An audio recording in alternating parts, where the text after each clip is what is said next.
Hey, how you guys doing? So I'm a Mobile Kugo, a frugal athlete. So we're going to break down how PJ Washington spent his first million in the NBA. Called this Frugal Reviews. So yeah, we're going to break it down and then kind of go through it and go from there. So here we go. Everybody, this is PJ Washington. I'm at home in quarantine practicing social distancing, and I hope you guys are doing the same. This is how I spent and saved my first $1 million. Before we get started, I just wanted to give a big shout out to all the healthcare workers. We really appreciate what you guys are doing for everybody in the communities. It's a hard time for our country financially, but I just wanted to take the time and share with you guys how hard work has gotten me where I am today.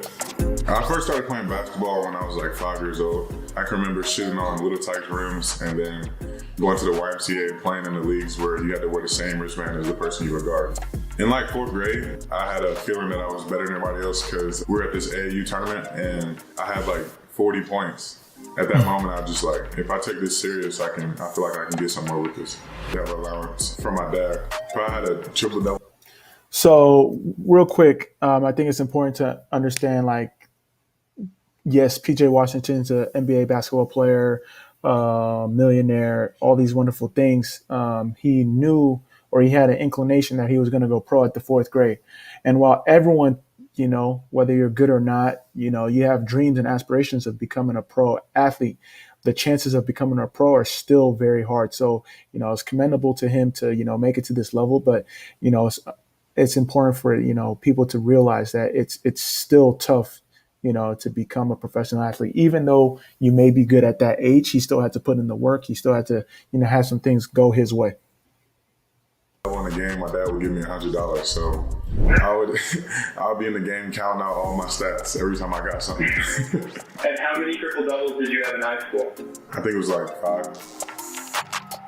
I decided to go to Kentucky because So I just want to point that out because his dad gave him an allowance based on his performance, and I think that was good practice, for him as a professional. Because as professional athletes, we do get bonuses, based on our play, based on our performance. So I like that his was a triple double to like increase his skill set across the board and not just from a point standpoint. And it allowed him to understand like when he ultimately went pro that it's going to be based on your performance. Moving forward. So some people might say that's like kind of harsh. You only get allowance, for how you play as a young kid. I never even got allowance, so I thought that was really cool. because I felt like it was the best path for me to get to the NBA with John Calipari and what he does with his players. My biggest spendings as a college student was definitely shoes. Any Nikes that came out, I was trying to get them, and Jordans as well. Also video games, pretty much. I was a game head, still am, so those are my two biggest things I would buy. Being drafted.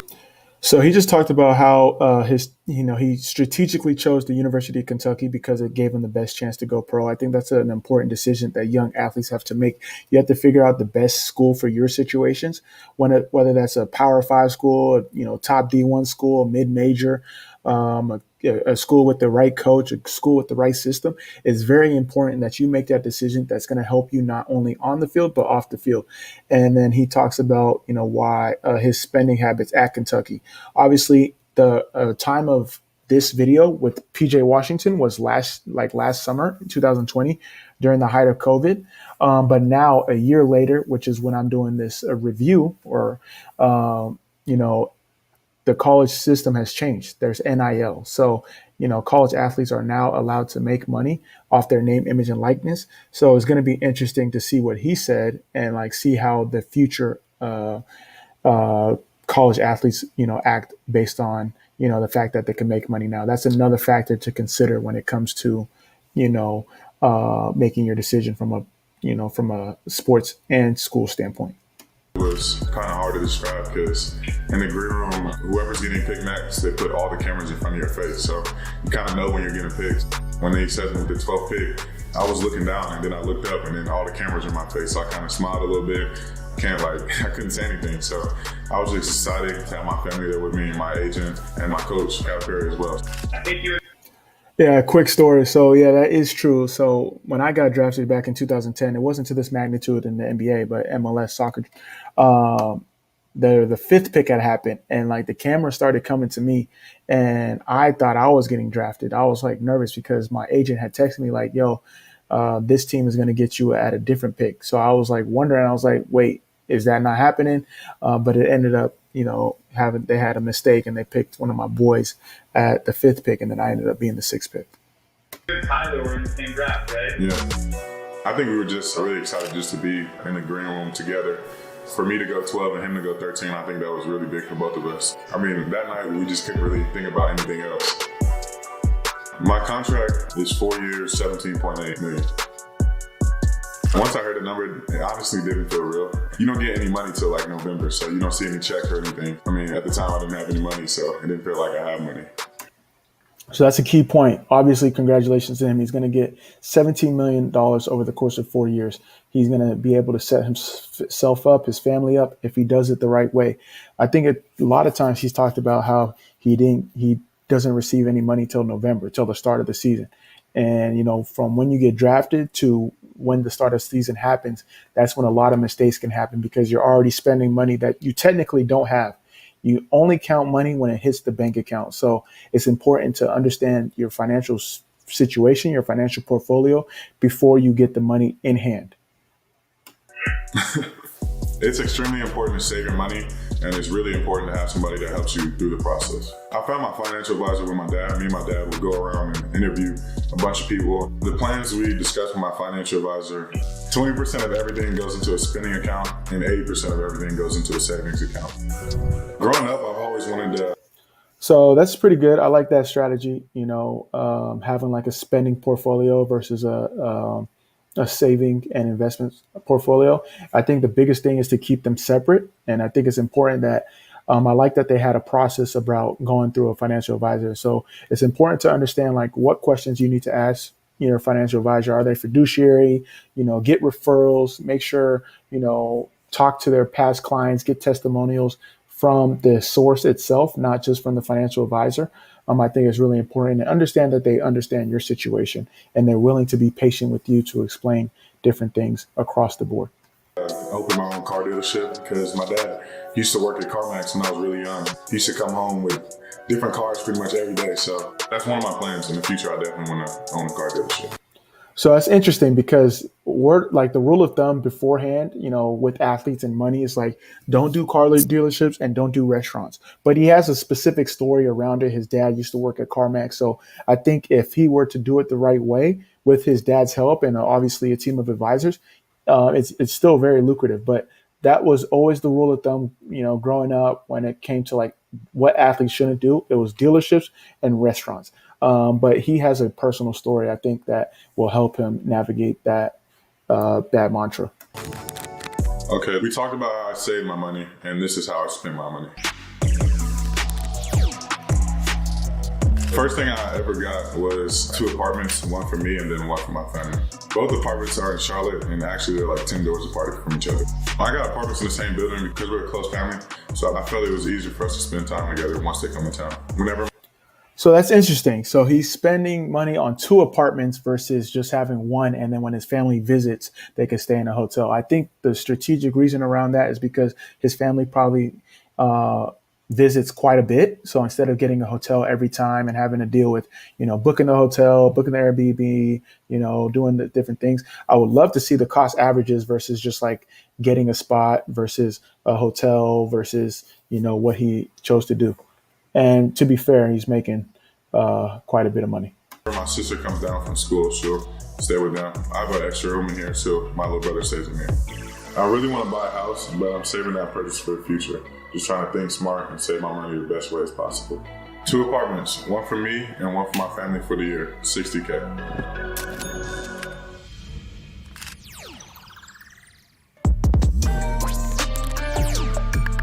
My next big purchase, my Porsche Panamera, because after my freshman year, 2 of my teammates that came back and they were driving them. So I was just like, yeah, this is the car I wanted. So once I got all my money, living like the Joneses. So he didn't say he wanted a car for his own reasons. It was because his teammates came back and had them. So as an athlete, we're naturally competitive. We're naturally, want to fit in. So it's important to understand that with your spending habits, it's for you and you only. You don't have to compete with anybody. Just because you compete with them on the court, it doesn't mean you have to compete with them when it comes to spending money. Obviously, he has the means to do it, but a car is a depreciating asset. However, now that we've flipped the script when it comes to cars, there's different ways that you can make money off your car, and I'll probably get into it if you guys follow the channel, Frugal Athlete, like things like Turo, renting your car for music videos and different things like that when you're not using it. Definitely have to talk about the logistics around that. But for the most part, a car is a depreciating asset. But, if you have the means to do it, go ahead and do it. That's what I purchased. I bought the car out of Louisville, Kentucky. I went with my dad, obviously, because he was in the car business. And my dad does a good job of negotiating. So he definitely got the price down for me. Verizon launched the first 5G network, and now The interior is red. I pretty So much he have all spent windows tinted. $140,000 for a car. And like when we talk about cars, it's not just the car purchase; it's the insurance, it's the upgrades, it's the maintenance. A lot of things go into a car of that magnitude. As well. Porsche upgrades 2300. Did you always want a black car? Did you see that when you like stopped the one? I mean, I just felt like it was simple. I mean, it doesn't really get too dirty, so that's why I wanted it.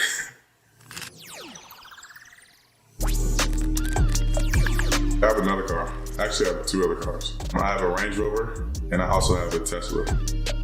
I bought the Range Rover because the Porsche, I didn't feel like I'm a big guy, so the Range Rover just kind of fit better for me. And then I also got a Tesla because my brother needs a car, and pretty much I didn't want him driving all my stuff, so I just let him use that all the time.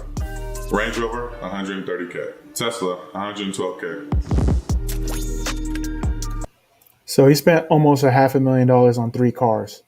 He bought the Porsche just because it looks cool and his buddies had it. He bought the Range Rover because it was size approved, and then he bought a car for his little brother. I approve, buying a car for your little brother, but it doesn't have to be of that magnitude. It doesn't have to be $100,000 car.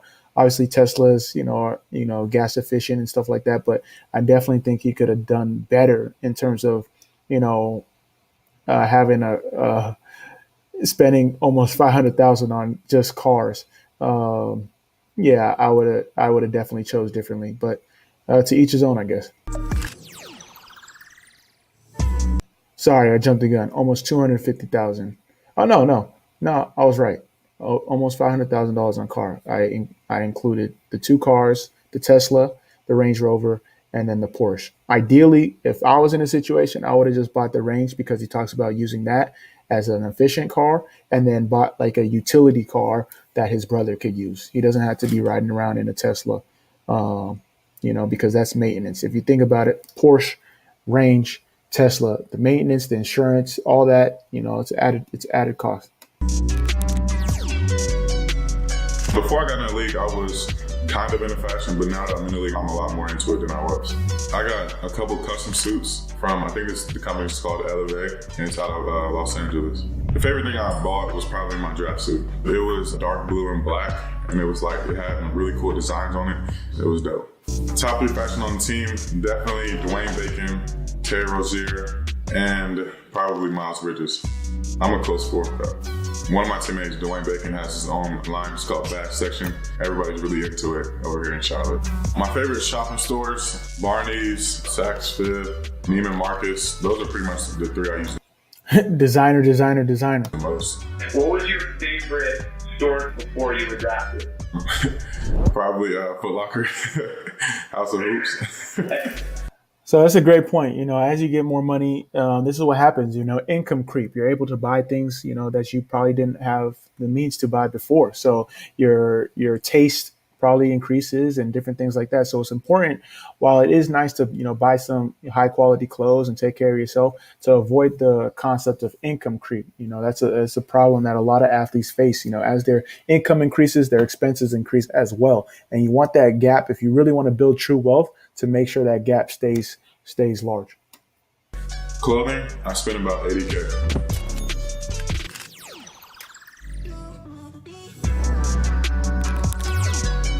He spends more on clothes than he does on rent. So let's keep that in mind. I've always wanted jewelry, but I just never wanted like too much. I just wanted a couple of chains and maybe one or two watches. I don't have any watches, but I have a chain and some earrings. And where did you buy your chain and earrings? Jason Beverly Hills. First, I got a pendant. It's kind of an emoji, but it says my name. That was like 15,000. And then once I got the pendant, I wanted a Cuban.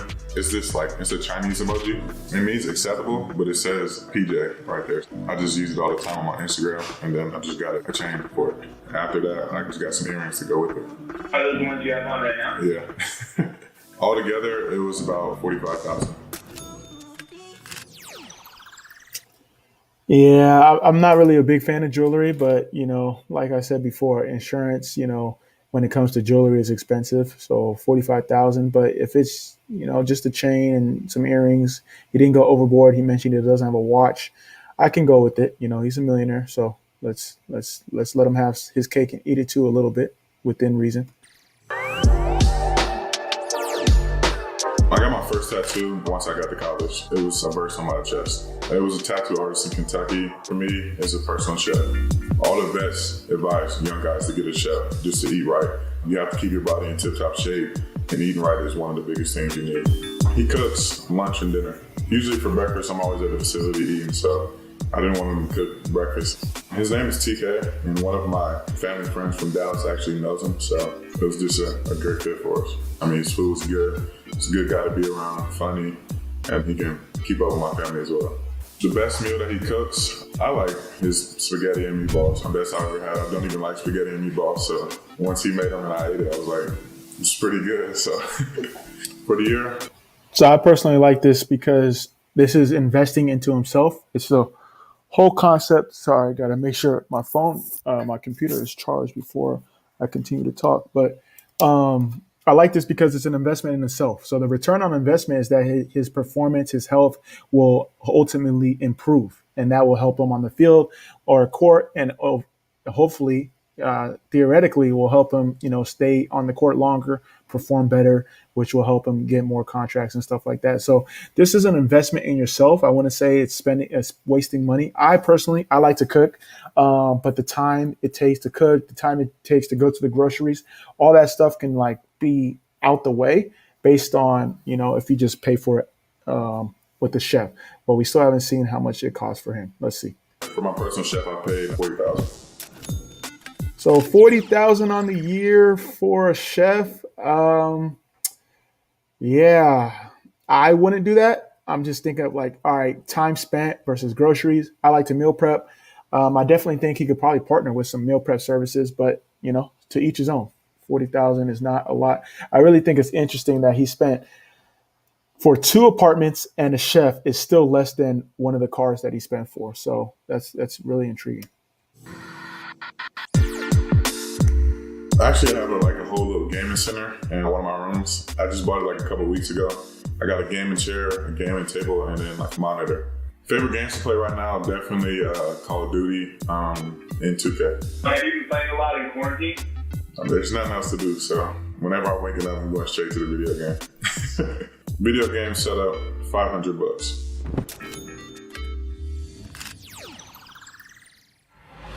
So far, I've spent $622,300. The rest of my first million went to saving and investments. I didn't know I spent that much.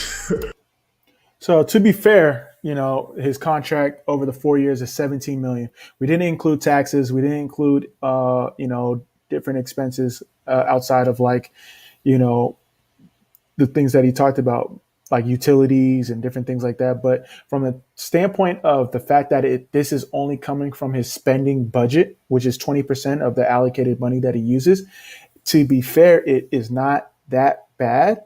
But to be honest, he could put it into more investments and, hopefully, live a life well spent, from a generational wealth standpoint. I'm sure he spends a lot of other things that we're not getting into, he talks about his family being close, his brother, his sister. I'm sure he, compensates for them as well, which is, hats off to him. He's able to do that. He's able to take care of his family. But this is how he spent his first million. Definitely think he could have done better, but I'm not here to judge. I think he's off to a great start. definitely things that we can apply in our own personal situations. But yeah, that's it on my end. Let's see if there's anything in the closing. But I mean, I don't have any regrets. I feel like all my purchases were good purchases, so I'm pretty good with what I got. My advice for the next draftees, just to make sure you save as much as possible. Get what you want, but at the end of the day, just make sure you're saving. I'm an athlete. I like that. Get what you want, but make sure you're saving. And he saves up to 80% for savings and investments. So I think he will be on the right track moving forward. With that 20%, you do have to be happy. You do have to enjoy. You do have to reward yourself. But I do think it's interesting some of the things that he spends on. He likes money. I'm sorry. Obviously, everyone likes money, but he likes cars. So he spent a large portion of his first million on cars. Whereas if it was somebody else, it might be different. It might be real estate. It might be video games. It might be vacation, travel. It's important to understand what works for you, what you like, and then kind of go from there.